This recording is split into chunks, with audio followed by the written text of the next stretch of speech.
I remember the first time I saw the Whirlwind Citadel.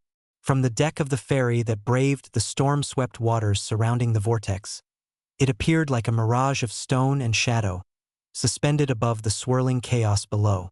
The whirlpool itself was a monstrous maw, churning endlessly, pulling at the very air and light as if it were attempting to consume the sky.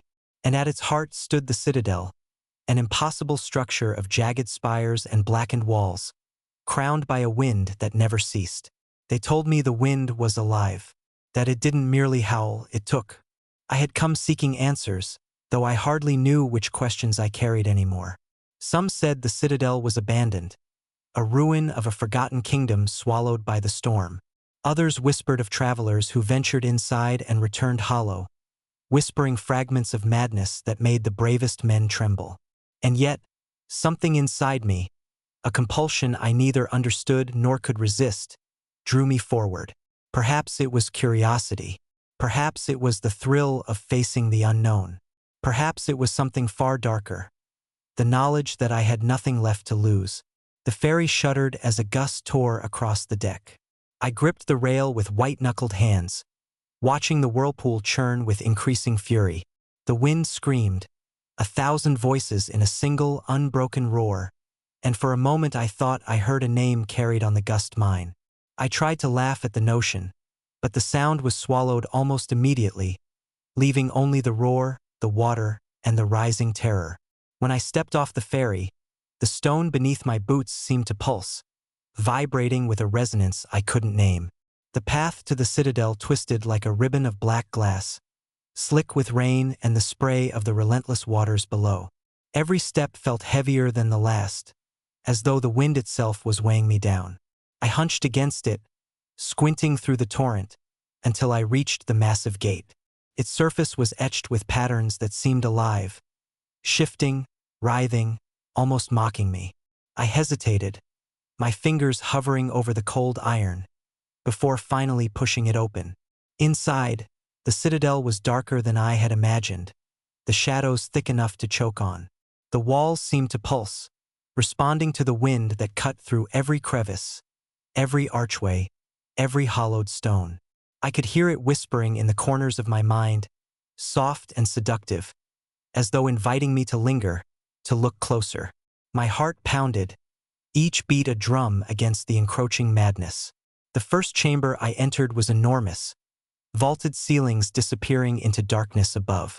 Broken statues lined the walls, their faces twisted in silent screams. Dust rose in ghostly plumes with every gust, and the air smelled faintly of salt and iron, of decay. And then I felt it, the erosion. It began subtly, a prickling sensation beneath my skin, as though tiny fragments of me were being wrenched free. I tried to shake it off, blaming fatigue, but the sensation spread, burrowing into my bones. I realized, almost too late, that the citadel did not just test the body, it tested the mind. I tried to remember my purpose, to cling to something solid, some memory or thought that could anchor me, but every time I grasped at it, the wind snatched it away. My own name became slippery, a sound I could almost remember but could not speak. The deeper I went, the more I understood.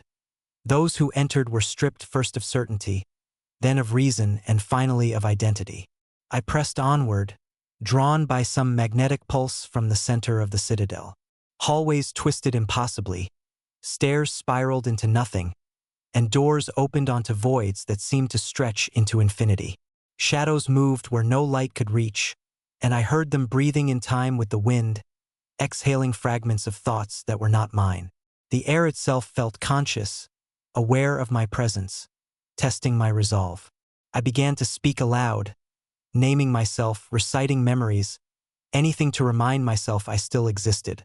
The sound of my own voice was comforting, though faintly alien, as though even my speech was beginning to slip through the fingers of the storm. Hours or perhaps days passed. Time had no meaning here, only the relentless roar and the slow gnawing at my sanity. I found a room where the wind seemed to pause, a small chamber of stone that gave a fleeting illusion of peace. I collapsed there, clutching my knees, trying to gather the remnants of my thoughts. But the respite was temporary. I had come seeking the heart of the citadel, and the citadel would not allow a visitor to linger at the edge. When I emerged, I saw them. Shadows that moved with purpose, almost human, yet impossibly distorted.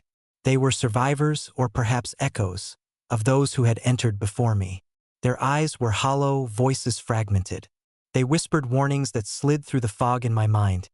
Do not continue. You will not remain whole. The wind takes all. I nodded, pretending to heed them, but something inside me laughed, a fragile, desperate laugh. I could not turn back. There was no turning back. I remember the first major test. It was a hallway that stretched endlessly, walls lined with mirrors that reflected not me, but fragments of my fears. Each reflection whispered accusations, doubts, memories I did not know I had forgotten. I stumbled, screaming, fighting to keep my mind intact, and the wind laughed with me, or at me. It was then I understood the true terror of the Whirlwind Citadel. It did not kill. It did not need to. It dismantled, piece by piece, thought by thought, and yet I survived, somehow. But survival came with a cost I did not yet understand. My reflection in a broken shard of glass no longer matched the person I remembered. I was both more and less than I had been, fragile, hollow, yet stubbornly alive. The citadel had begun its work, stripping away the superficial, leaving only the raw core of my being exposed to the storm. It was there, in that narrow corridor, that I realized the truth. The citadel was not merely a place. It was a test, a force, a living crucible. Those who entered were not merely trying to escape the storm, they were trying to endure themselves. And every step deeper meant confronting parts of the soul you never wanted to meet, parts that screamed and clawed as they were peeled away. The deeper I went, the more the citadel seemed to breathe around me. Every step echoed with a rhythm that was not mine, a cadence that matched the pulse of the wind itself. I began to notice things that defied reason. Hallways that curved impossibly, doors that led back to themselves, shadows that lingered a heartbeat longer than they should have. I felt as though the building were aware of me. Not just my presence, but my thoughts, my fears, my very intentions. I came upon a library, though calling it a library seemed almost a cruel joke. Shelves twisted at impossible angles, holding books that dripped shadows and whispered in languages that tugged at the edges of comprehension. I reached for one. A heavy tome bound in leather that smelled faintly of iron, and when I opened it, the pages were blank. But as I stared, lines of text appeared, curling across the paper like smoke. They described me, not my body, but the fissures in my mind, the doubts I had hidden even from myself. Every memory I tried to hold on to seemed to rewrite itself, revealing thoughts I had never admitted, fears I had never named. I slammed the book shut. The wind surged, rattling the shelves, and I felt a subtle tug at the edges of my mind, a silent accusation. Why do you resist? I wanted to scream at it, to tell it I would not yield, but my own voice sounded distant, as if it had traveled through water before reaching my ears. I realized then that the citadel did not merely test your sanity. It measured your defiance, gauged your stubbornness, and rewarded or punished accordingly. I pressed onward. The corridors began to twist more aggressively, walls leaning inwards, the ceilings stretching impossibly high. I could no longer distinguish between what was solid and what was illusion. Shadows darted at the periphery of my vision, vanishing whenever I tried to focus on them. I was certain I heard footsteps behind me, soft and deliberate, but when I spun around there was nothing but the whispering wind and the faint smell of salt. Eventually, I came to a chamber that made me stop dead. It was vast, circular, and empty, except for a single pedestal at its center. Upon it rested a mirror, black as obsidian, framed with strange runes that pulsed faintly with an inner light. The wind here was quieter, almost respectful, though I could feel it coiled like a predator, waiting. I approached the mirror, drawn as if by gravity, though every instinct screamed at me to flee. When I looked into it, I saw not my reflection but a version of myself that I did not recognize. Hollow-eyed, gaunt, and trembling, it mimicked my every movement with terrifying precision, but its gaze was not mine. It was watching, judging, understanding things I had never spoken. I felt a sickening pull in my chest, a wrenching sensation that threatened to tear me apart from the inside. The mirror whispered my deepest fears, the regrets I could not erase, the cruelties I had inflicted, the betrayals I had endured and committed alike.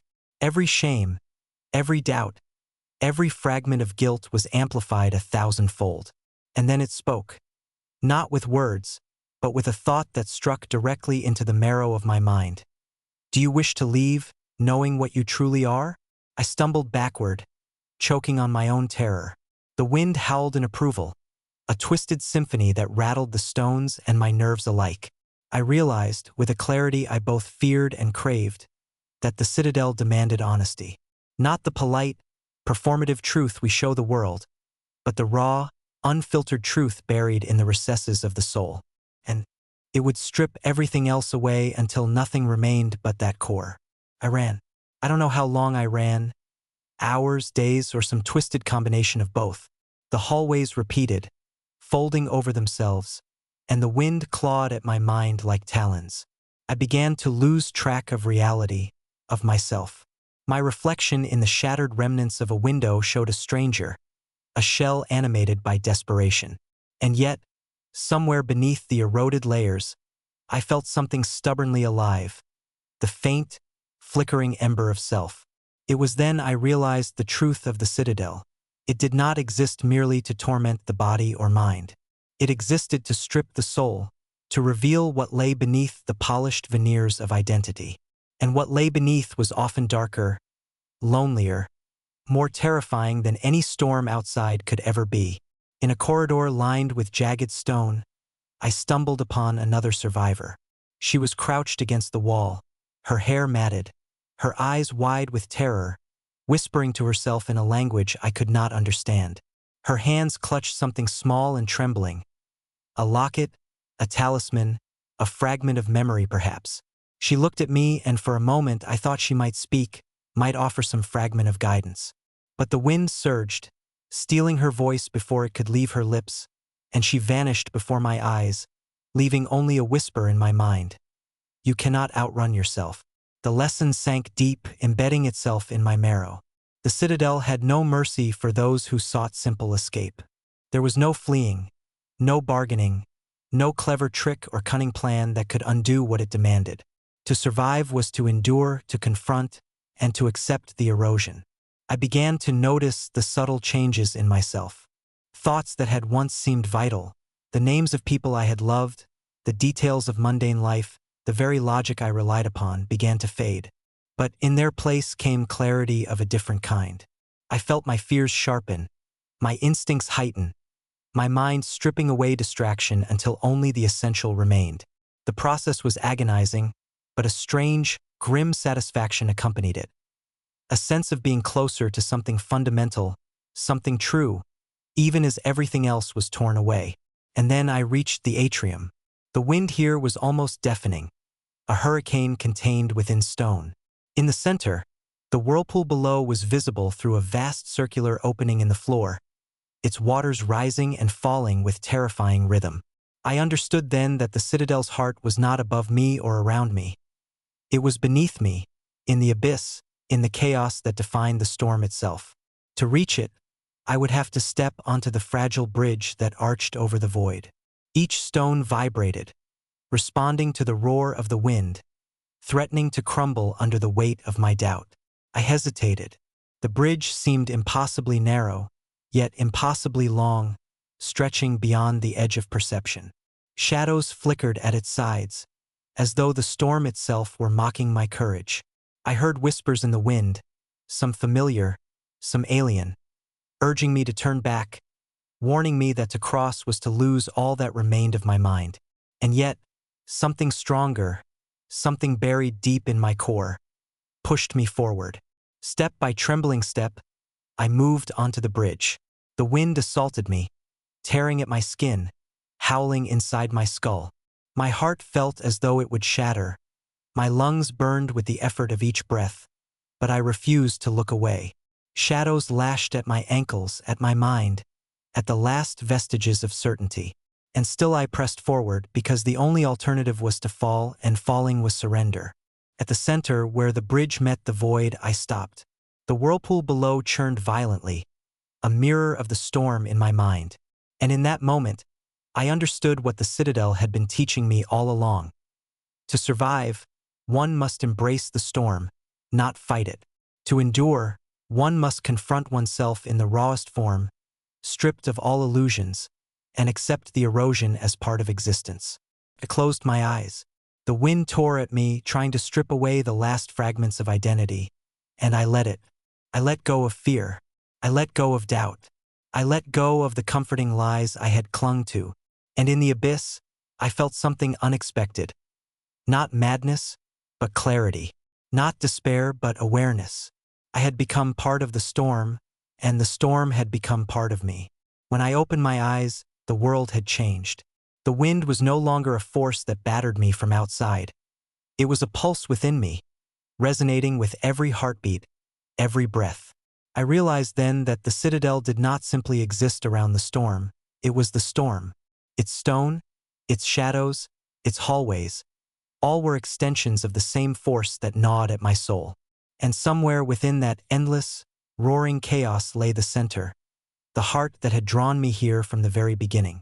I stepped off the bridge with a sense of inevitability, my boots finding footing where reason said, none should exist. The abyss yawned below, yet I felt no fear, only a curious clarity. The storm had stripped away everything unnecessary, my pride, my memories, my doubts, and in the absence of those distractions, I could see the Citadel for what it truly was.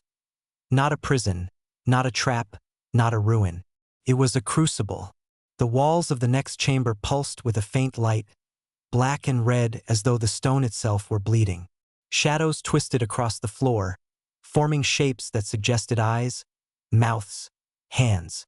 I wanted to avert my gaze, to look anywhere but at the manifestations, but some primal part of me compelled me forward. The air was thick, heavy, filled with whispers that were almost coherent. Fragments of voices, some mine, some not, echoed across the walls. You are not ready. You will break. You cannot survive. And yet I moved. In the center of the chamber, I found them, the echoes of the fallen. Figures, hunched and broken, circling a pool of water that reflected the storm above. Their faces were featureless, but I recognized the posture of despair, the tension of fear, the hollow resignation of those who had been eroded by the wind. They did not notice me at first, absorbed entirely in their endless repetition. But when one turned, I felt it, the recognition. It was me, or, rather, it was a version of me that could have been the self I might have become if I had surrendered to the Citadel's will entirely. Its eyes were empty, yet I could feel the weight of every thought it had ever held, every memory that had been stripped away. I staggered back, fear rising, not of the reflection, but of the truth it represented. If the Citadel could create this, could claim me, then how much of myself remained intact? I realized then that survival was no longer about escaping the Citadel. Survival was about preserving some fragment of identity, some thread of self, even as the storm attempted to unravel it completely. Every instinct screamed at me to retreat, to run back across the bridge and abandon this confrontation. And yet I could not. The Citadel demanded more than courage. It demanded reckoning. I approached the pool. Its surface was perfectly still, an impossibility given the hurricane above. As I leaned over, I saw the reflection shift. My face stared back at me. Not the hollowed, broken versions, but my own, raw and unflinching. And then I felt it. A tug, gentle but insistent, pulling at the edges of my mind. The wind whispered again, but this time, I understood its voice. Know yourself. Endure yourself.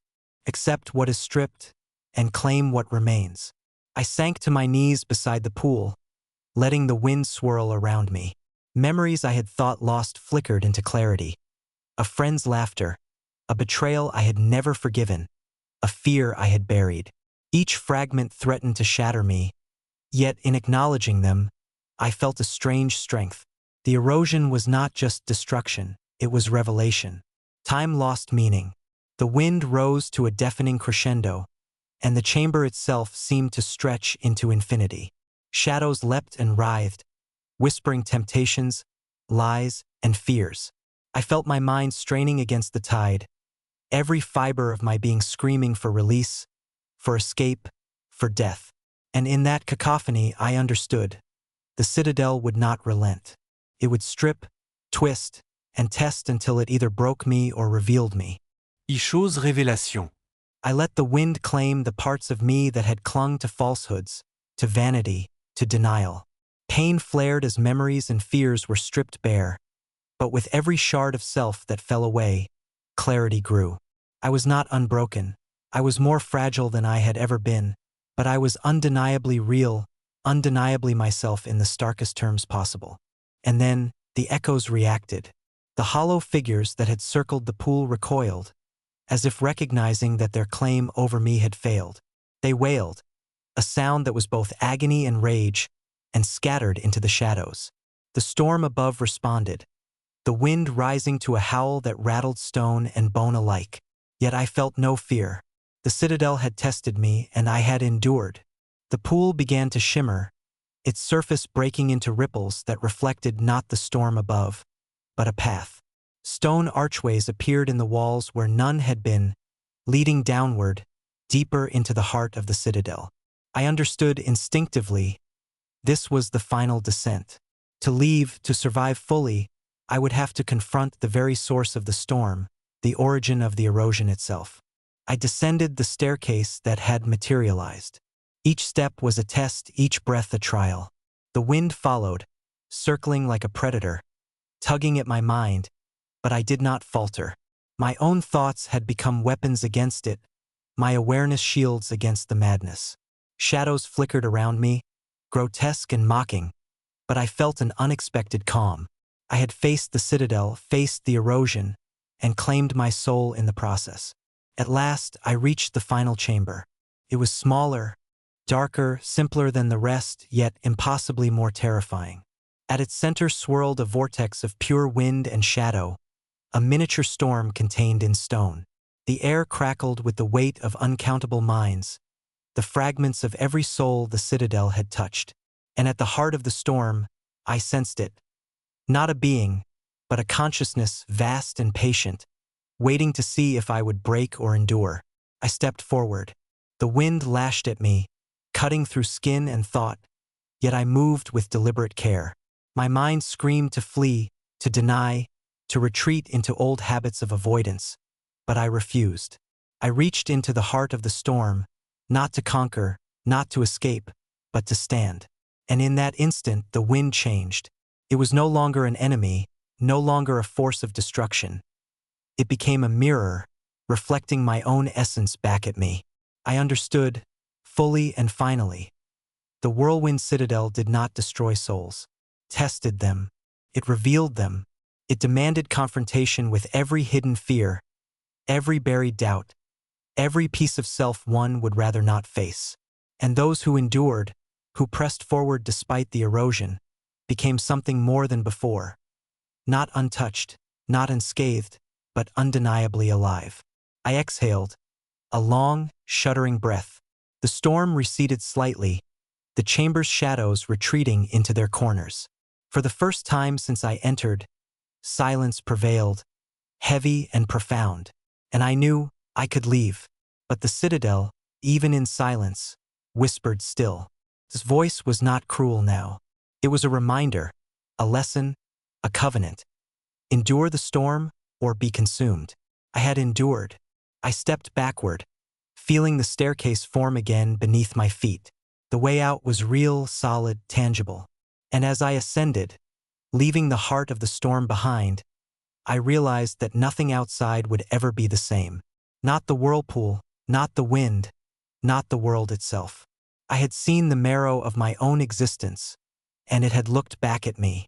The staircase seemed to stretch on forever, but each step brought me closer to the surface. The wind had subsided, but its presence still lingered, like a ghost at the edge of my mind. I could feel it in the pit of my stomach, a low hum that vibrated through my bones, a constant reminder of what I had endured. The citadel had revealed the darkest parts of me, and though I had survived, I knew I could never truly leave it behind. The walls of the chamber above began to dissolve as I ascended, replaced by an open expanse, an endless sky of bruised clouds, churned with storm and darkness. I blinked against the overwhelming light, but it wasn't sunlight that hit me. It was a new kind of awareness. The world outside the citadel seemed distant, warped, as though I were seeing it through the eye of a storm that had yet to end. When I stepped onto solid ground, I looked around, disoriented.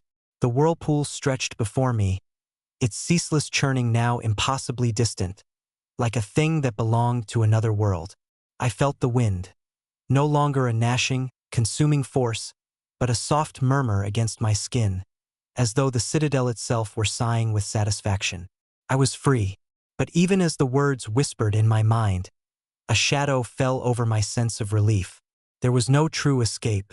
I had survived the citadel, yes, but I knew that I had left something behind in that abyss. Something essential, something irrevocably altered. The wind had not only stripped away my memories, it had stripped away myself. What remained was more primal, more raw, but something darker lingered beneath that surface. The citadel had not only tested me, it had marked me. I began walking instinctively, as though the path were already written for me, though I had no idea where it would lead. The landscape around me was barren, a vast wasteland of rock and dust. It was as though the citadel had collapsed upon itself, leaving only the remnants of its storm to scatter in the wind. I couldn't see the ferry that had brought me here, nor any sign of civilization. The world had become muted, distant, as though I had crossed some threshold that separated one reality from another. I had no concept of time. I could have been walking for hours or days, the world around me distorting with every step, until the ground beneath my feet began to shift. The wind, still present, whispered against the rocks, as though urging me forward. And as I walked, I felt it. A flicker at the edge of my mind, something stirring, something that had been left behind in the citadel. I stumbled and stopped, my heart hammering in my chest. There, lying in the dust, was a stone. A black stone, polished, smooth, and familiar. I picked it up without thinking, turning it over in my hands. It was the size of a fist, and the surface was cool, slick, as though it had been shaped by something beyond human comprehension. And then I understood. It was one of the stones from the citadel, the very ones that had lined the walls, pulsing with an unnatural energy. It had followed me, like a fragment of the storm itself, now tethered to me. A deep, cold laugh bubbled up from somewhere within me. I realized then that the citadel had never truly let me go. The wind had followed, and with it, the storm. The storm was me, and I was the storm. I clenched the stone in my fist, feeling its coldness seep into my skin.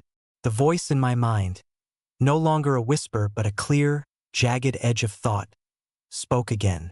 You are the wind now. The realization hit me like a blow to the chest. The citadel had not just shaped me, it had changed me. There was no escaping its influence. I had endured the storm, yes, but I had become a part of it. The darkness, the erosion, the relentless wind. It was all within me now, threaded into my very being. I had crossed the threshold, but the threshold had not ended. It had begun something new. I looked at the stone again, and this time I didn't feel fear. I felt purpose. The citadel had stripped away everything false, and in its place, I had become something more elemental, something essential. But it was not a freedom I had hoped for. It was a new prison, one of my own making. As I stood there, clutching the stone, I saw something in the distance. A figure. At first, I thought it was a mirage, the heat of the desert playing tricks on my eyes. But as I blinked, the figure grew clearer. A person, walking toward me through the wasteland. My pulse quickened, an old, primal reaction. I had forgotten what it was like to be around others, to hear the sound of footsteps that were not my own. I took a step forward, and then another, until I stood face to face with the person who had appeared before me. She was ragged, her eyes wide with an unsettling mix of fear and recognition. The wind tousled her hair, whipping it into tangles, and her face was drawn with exhaustion. I opened my mouth to speak, but my voice caught in my throat. I couldn't remember the words. I had forgotten how to form them. She looked at me with a strange intensity, her gaze flickering down to the stone in my hand.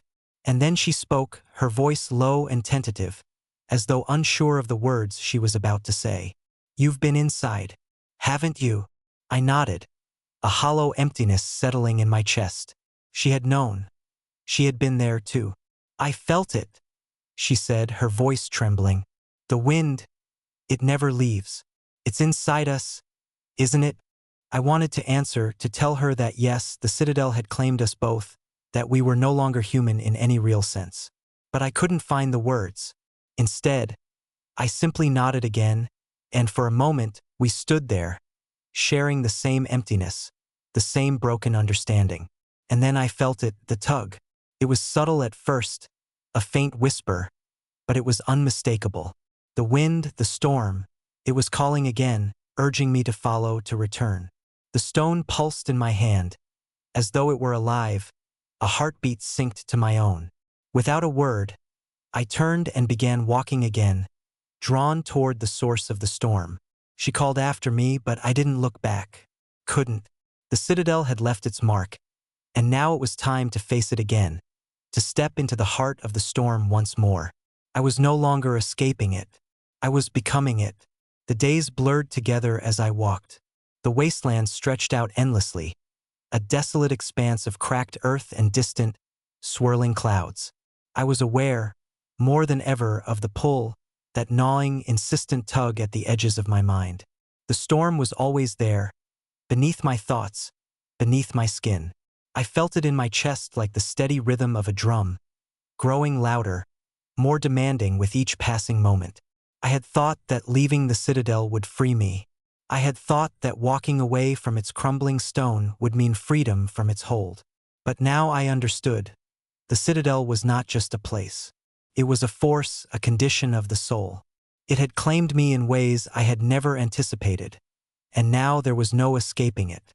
The wind had become part of me, and I could feel its restless stirrings in every quiet moment, in every breath. The woman had followed me for days, silent at first, her steps hesitant, almost fearful. She had seemed like a shadow of herself, hollowed by the same storm that had marked me. I could feel her eyes on me as I walked, as if she were waiting for something, though I wasn't sure what. We said little. Words felt like a waste, like they couldn't reach across the vast chasm of change that had divided us from the world we once knew. It was one evening, as the sky darkened and the wind began to stir again, that she finally spoke. "We're not the same," she said, her voice trembling. "Not anymore. We can't be." I didn't respond at first. The words seemed insufficient, and yet they were true. The Citadel had taken so much from us, had stripped us bare, and in the process it had made us something else, something less and more at the same time. I didn't feel human anymore. I felt like a vessel for the wind, for the storm. I had endured the erosion, yes, but I had also become it. And the longer I wandered this barren landscape, the more I realized that I wasn't simply walking away from the Citadel. I was being drawn back. The storm inside me was growing, pushing me towards something I could neither understand nor escape. The woman turned to me, her eyes wide with a mix of fear and recognition. "You can feel it too, can't you? The call is not over. It won't ever be." I nodded slowly, my hand instinctively reaching for the stone I still carried, tucked deep in my pocket. It pulsed softly, like a heartbeat, reminding me that I was never truly free. She stepped closer, her breath ragged as though it hurt her to speak the next words. "We have to go back, don't we?" The question struck me like a blow. I hadn't wanted to admit it, hadn't wanted to face it, but she was right. The Citadel was still calling, its storm still swirling within me. The wind that had once been outside me was now my constant companion, a reminder of what I had become. I could see it in her eyes now, the same pull, the same inevitability. The Citadel had claimed both of us, and in doing so, it had bound us to its will. There was no escape, no distance that could sever the connection. We were no longer mere survivors of the citadel. We were its vessels, its echoes, and the wind had become our master. I felt the urge then. The storm in me had grown so loud, so demanding, that it was impossible to ignore. The citadel was still there, beneath the surface of everything, its dark power waiting for us to return. The call was too strong now, too urgent. Without a word, I turned, my feet moving with a will of their own, the storm inside me surging, filling every fiber of my being. She followed, though I could hear her hesitation, the reluctance in her steps. But it didn't matter. We were both bound, whether we wanted it or not. The landscape shifted as we walked. The winds began to pick up, a soft whisper at first, then growing into a roar, as though the very earth itself was beginning to respond to the storm that raged within us. The black stone in my pocket pulsed with each step, sending shivers through my body, as though it were guiding me, calling me to the center of the storm. And then, after what felt like an eternity, we saw it, the citadel. It was no longer a distant silhouette on the horizon, but a towering, impossibly jagged structure rising out of the earth like some twisted monument to suffering. The winds raged around it, tearing at the land, as though the citadel itself was a living thing, breathing with the rhythm of the storm. It loomed above us, darker than before, more alive, more hungry. I felt the pull in my chest, the storm inside me roaring in response, a flood of dark energy that was impossible to contain. The woman beside me faltered, her eyes wide with terror. "It's not the same," she whispered, almost pleading. It's worse." I didn't answer, couldn't. The truth was undeniable now. We had crossed a threshold. We had come back to the citadel not as outsiders, but as part of it. The erosion we had endured had not just reshaped our minds. It had bound us to the citadel in ways that could never be undone. We were no longer visitors. We were its echoes, its children, and the storm inside us was its legacy. The wind screamed around us as we approached the citadel's gates, which loomed above like the mouth of some ancient beast. The doors, once solid and unyielding, were now cracked open, as if waiting for us. I stepped inside without hesitation, feeling the pulse of the stone in my pocket intensify with each step. The woman followed me, though I could hear her gasping behind me, as if the very air had become too thick for her to breathe. The citadel was alive again. The walls pulsed with an unnatural energy, the shadows stretching and writhing in the wind. The storm was not just outside us. It was inside every stone, every crack, every inch of this place. And then we reached the heart. The center of the citadel was no longer a chamber. It was a vortex. The storm had coalesced here, a swirling mass of wind and shadow, a manifestation of all that the citadel had ever taken, all that it had ever stripped away. It was not just the wind anymore. It was the soul of the citadel, a force that could not be contained, could not be escaped. It was a void that drew everything toward it, an abyss that devoured not just bodies, but identities. And we were drawn in. I could feel the wind tugging at me, pulling me into the heart of the storm, and I knew, without a single doubt, that this was where the citadel had always intended to lead me. Not to freedom, not to escape, but to completion. I had become the storm, just as it had become me. I looked at the woman beside me, her face pale, her eyes wide with realization. "This is it?" I whispered, though my voice felt distant, as though it came from someone else. "We can't leave. We are the storm. Now." And she nodded, her face a mask of resignation. "There's nothing left to take." The wind howled around us, drowning out all other sound. The storm was not just outside anymore. It was us. It had taken everything, and now it had given us back the only thing we had left, the storm itself. And as the vortex surged, I knew with absolute certainty that we would never be free. The citadel had claimed us, and we had become its heart. The vortex churned before us, its swirling maelstrom of wind and shadow like a thing that breathed, alive and hungering. I could feel it, the pull of the storm, not just tugging at my body, but at something deeper, something I had never known to be so fragile, so easily taken. My thoughts were no longer my own.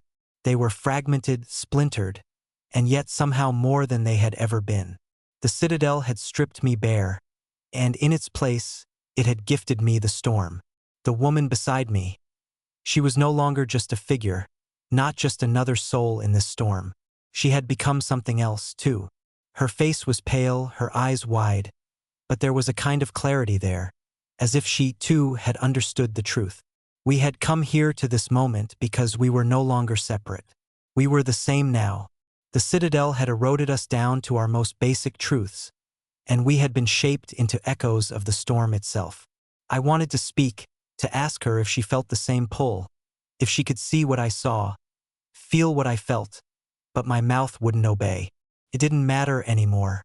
Words were just remnants of a life that had been stripped away.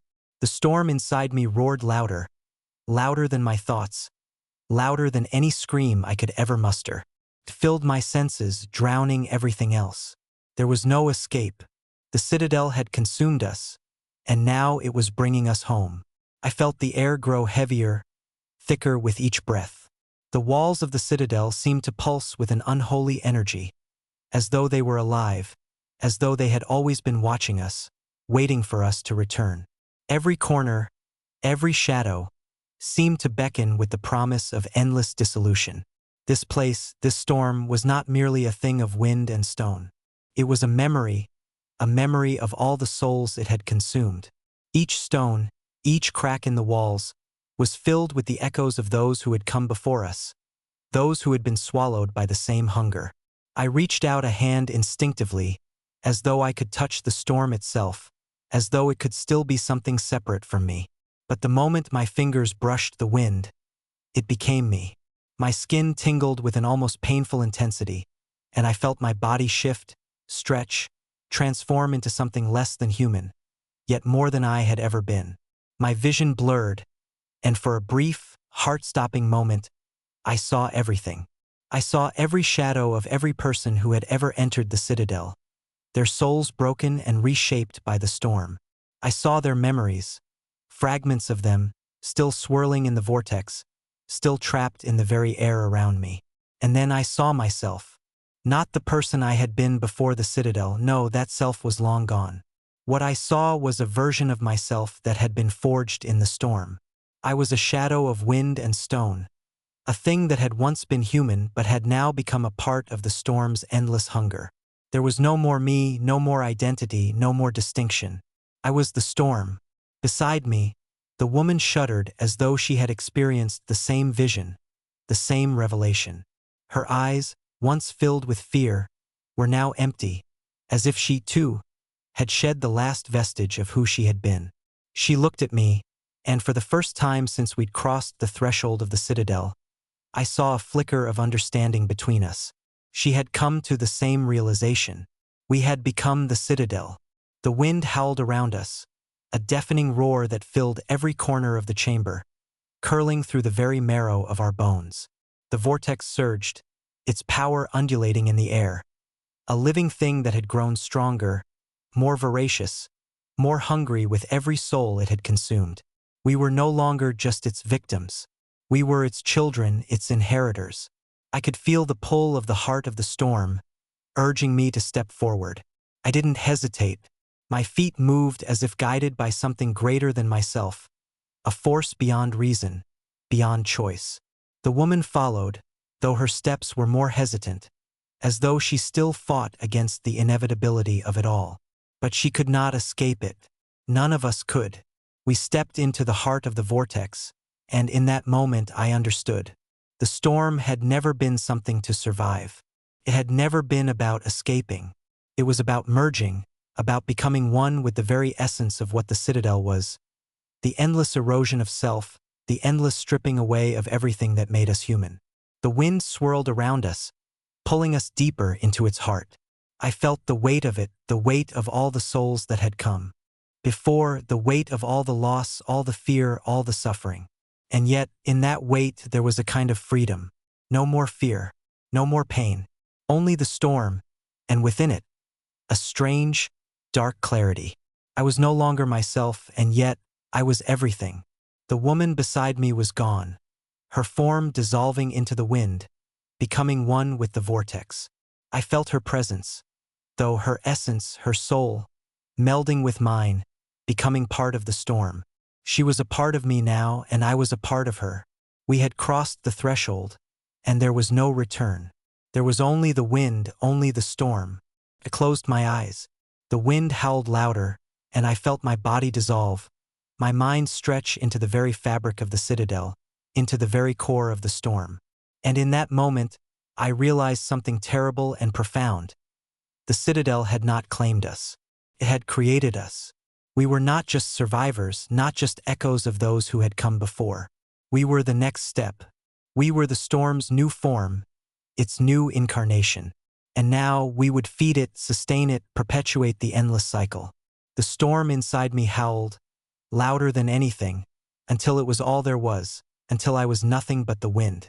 The citadel had become me, and I had become the citadel. The heart of the storm consumed everything.